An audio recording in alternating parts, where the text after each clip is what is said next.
The Counterrevolution. By Withered Rose. Up until now we have looked at failed counter-revolutions, those of the Holy Alliance and the national movements, and now we are tasked with the following question: what would a successful counter-revolution look like? First, a successful counter-revolution would not be a mass movement. Joseph de Maistre tells us, the people count for nothing in revolutions, or at least they enter into them only as a passive instrument. 4 or 5 people, perhaps, will give to France a king. 1. The counter-revolution will be a radical shift of government, a complete rejection of liberal democracy and its replacement with something else. Radical shifts in government are engineered by the few. A contemporary example is George Soros' criminal justice revolution, conducted by one man doling out tens of millions of dollars to progressive district attorneys and sweeping major cities across the United States. Was this a change of government? A shift from one system to another? Not in the strict sense, but it is an example of one man significantly changing the political landscape of a very large country. Imagine, to use de Maistre's numbers, 4 or 5 right-wing Soros. We could imagine that, after enough planning and enough rubbing shoulders with donors, a whole cohort of counter-revolutionaries sweeping the House and Senate.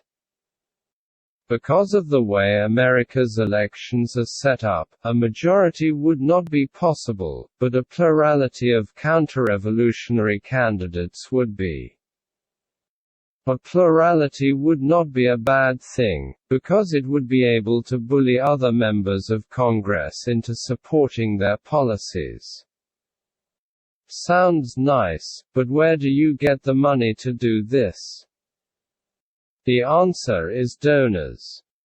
There exists a whole class of people who spends most of the disposable income on elections, and by income, I mean serious money.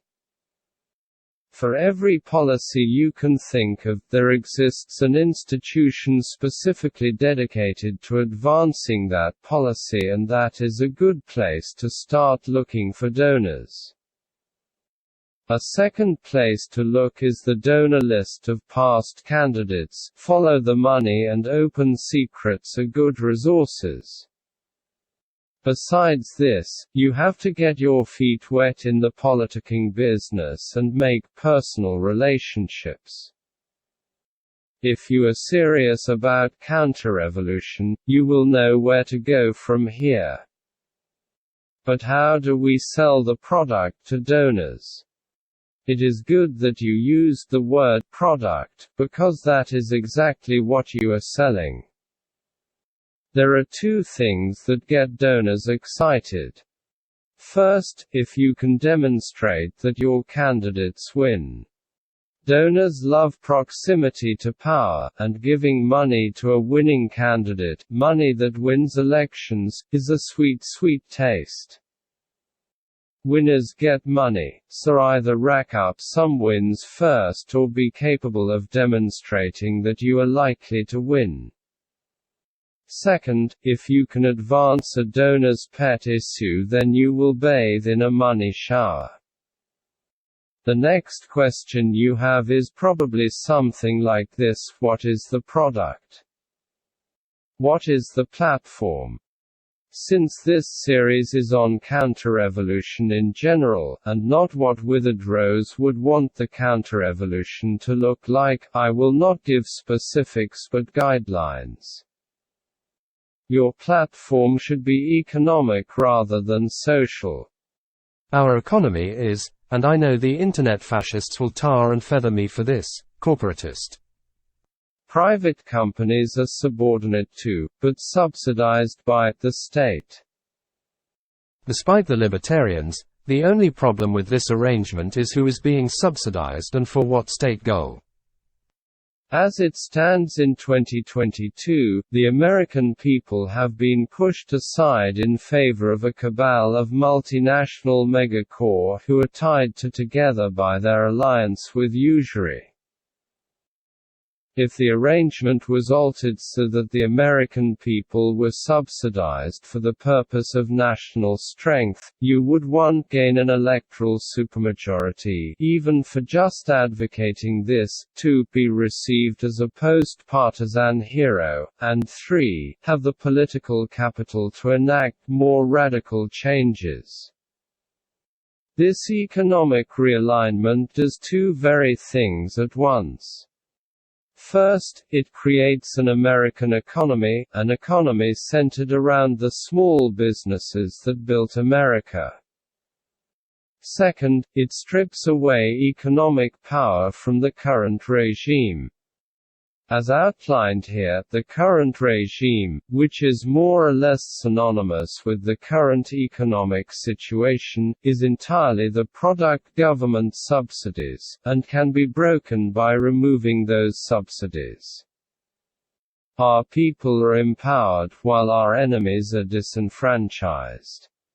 As the economic realignment is being brought in, the completion of which will leave our enemies' institutions destitute and our people strong, governmental change can be ushered in. What this looks like is up to the counter-revolutionary of tomorrow. Whether monarchy, republic, autocracy, or some new form or government, it does not matter. What matters is how it is implemented.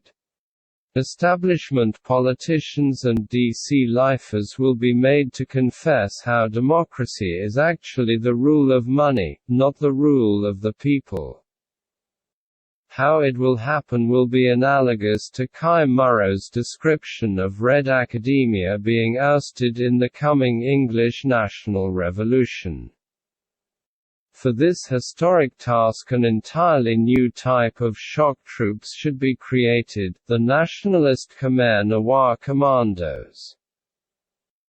Raised from the ranks of the working class, clad in black hoodies, covering their faces in black and white checkered scarves, the young fanatics of the movement will storm the universities, break into the classrooms, and tear the academics from their podiums. The Red academics will be forced to admit their crimes against the English people in mass rallies.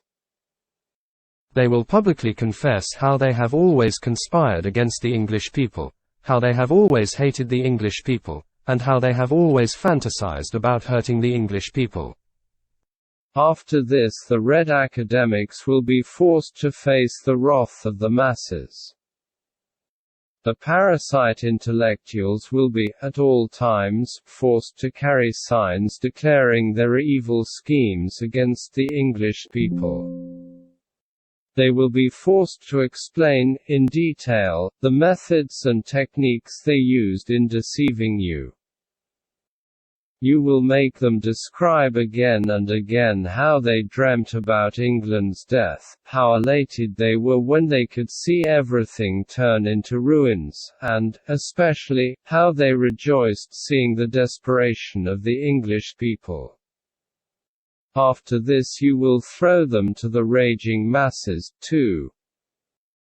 Murrows believes in the mass movement. Himself a student of Mao's revolution, he did his master's thesis on Mao and later wrote a book updating Mao's theses for the 21st century, whereas I side with de Maistre in thinking that only 4 or 5 committed men are needed for counter-revolution.